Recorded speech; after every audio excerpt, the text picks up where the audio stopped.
rakaat pertama baca Al-Fatihah, itu rukun. Lanjut baca ayat pendek.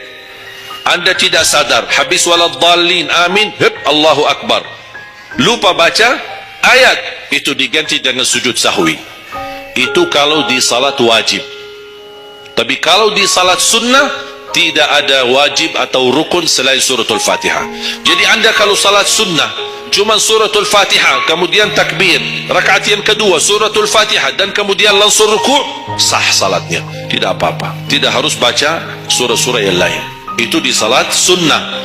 Tapi kalau di salat wajib, hukumnya baca Al-Fatihah rukun, hukum baca surah yang lain wajib. Kalau terlupa, diganti dengan sujud sahwi. Sujud sahwi 2 kali sebelum salam. Habis tahiyat, sujud 2 kali, kemudian langsung habis itu salam. Jangan ucapkan ini, bukan pahala melainkan dosa. Bacaan ini diharamkan ketika sholat. Salah satu hal yang membedakan antara umat muslim dengan umat agama lainnya adalah kewajiban mendirikan sholat. Dalam agama lain tidak ada ibadah bernama sholat ataupun ibadah dengan gerakan dan bacaan yang sama. Sholat juga merupakan cara terbaik untuk berkomunikasi dan mendekatkan diri dengan Allah Subhanahu wa Ta'ala. Lantas apakah kalian paham arti bacaan sholat? Bacaan sholat semuanya menggunakan bahasa Arab. Banyak umat Islam berasal dari berbagai penjuru dunia dan tak semuanya bisa bahasa Arab. Sebagian orang berpikiran bahwa bacaan-bacaan sholat bisa menggunakan bahasa Indonesia. Menurutnya, Allah Subhanahu wa Ta'ala pasti paham walaupun kita menggunakan bahasa apapun. Namun apakah menggunakan bahasa selain bahasa Arab dalam sholat menimbulkan dosa? Bacaan seperti apa yang diperbolehkan dan dilarang? Benarkah ada bacaan yang ketika dibaca bisa menyebabkan kita mendapatkan dosa? Ketika melakukan sholat ada bacaan yang wajib dibaca seperti Al-Fatihah di setiap rakaat, dan juga bacaan-bacaan sunnah seperti surat-surat pendek yang dibaca di 2 rakaat. Apakah kita bisa menambahkan doa-doa pribadi yang bersifat duniawi? Syekh Ali Jum'ah punya jawabannya. Beliau mengatakan bahwa orang yang sholat boleh berzikir dan berdoa asalkan tidak bertentangan dengan hadis dan Al-Quran. Pendapat ini didasarkan pada argumen Imam Ibnu Hajar Al-Asqalani.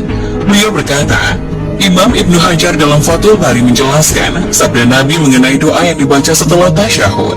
Kemudian orang itu dipersilakan berdoa dengan sesuatu yang mengagumkan dirinya, dan orang itu pun berdoa. Perlu kalian ketahui, memohon untuk kebaikan duniawi boleh-boleh saja. Contoh doa yang bersifat duniawi misalnya dilancarkan rezekinya, segera bertemu jodohnya, meminta keturunan, itu boleh dilakukan. Hal ini juga dibenarkan oleh Imam Al-Baji dalam Al-Muntaqo Syarah Al-Muhazab. Beliau berkata, sebagaimana Imam Malik berkata, tidak masalah berdoa dalam sholat, maktubah, dan dengan bentuk doa sesuai dengan yang dikehendaki, baik berupa doa muhrawi maupun duniawi, baik yang sesuai dengan doa dari Al-Quran ataupun mengarang sendiri. Fenomena menambahkan bacaan sholat pernah dilakukan oleh Ibnu Umar dalam kalimat syahadah. Ibnu Umar berkata, saya tambahkan bacaan wahdahu la syarikalah wa asyhadu anna Muhammadan abduhu wa rasuluhu, yang artinya tidak ada sekutu baginya dan aku bersaksi bahwa Muhammad adalah Rasulullah. Kita mungkin sudah melakukan sholat selama puluhan tahun, tapi ternyata ada fakta penting yang harus kita ketahui mengenai surat-surat yang dibaca setelah Al-Fatihah. Dalam sholat selama ini mungkin kita terbiasa membaca surat-surat pendek tanpa memperhatikan urutannya. Ternyata hal ini berbeda dengan yang dilakukan oleh Rasulullah SAW. Beliau sangat jarang membaca surat-surat yang pendek seperti Al-Nasr atau Al-Falah kecuali dalam perjalanan. Ketika sholat subuh, Rasulullah SAW terbiasa membaca surat Qaf dan pada rakaat pertama dan surat Ar-Rum pada rakaat kedua. Beliau juga pernah membaca surat At-Takwir dan surat Al-Zalzalah. Begitu juga, Rasulullah lebih memilih surat yang tergolong panjang ketika sholat. Hal ini pernah dialami sendiri oleh salah seorang sahabat. Dari Abu Sa'id Al-Khudri, ia berkata, suatu ketika sholat zuhur ditunaikan.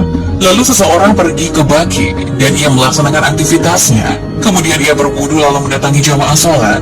Dan Rasulullah SAW masih berada pada rakaat pertama karena panjangnya apa yang beliau baca. Hadis riwayat Muslim. Selain itu Rasulullah SAW memilih surat secara berurutan. Hal ini dibenarkan oleh Imam Nawawi dalam kitab At-Tibyan. Beliau mengatakan bahwa Al-Quran tidak semata-mata disusun secara berurutan. Namun ada hikmah di balik hal tersebut, karena sudah sepatutnya kita membacanya mesti berurutan. Hal ini juga berlaku ketika sholat misalnya, membaca surat Al-Baqarah rakaat pertama, kemudian di rakaat kedua membaca surat Ali Imran, begitu seterusnya.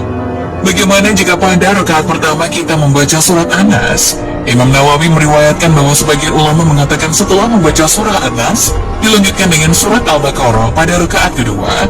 Lalu bagaimana jika ada orang yang setelah membaca surat An-Nas di rakaat pertama, kemudian dia malah membaca surat Al-Ikhlas di rakaat kedua? Imam Nawawi mengatakan bahwa hal ini hukumnya tidak diperbolehkan, walaupun ada sebagian ulama yang juga membacanya dengan tidak berurutan dalam sholat. Namun sebagian lainnya tetap tidak menyukai orang yang membaca Al-Quran tanpa memperhatikan urutan. Ada pengecualian dalam membaca Al-Quran secara berurutan dalam sholat, sebab ada beberapa surat yang dianjurkan untuk dibaca pada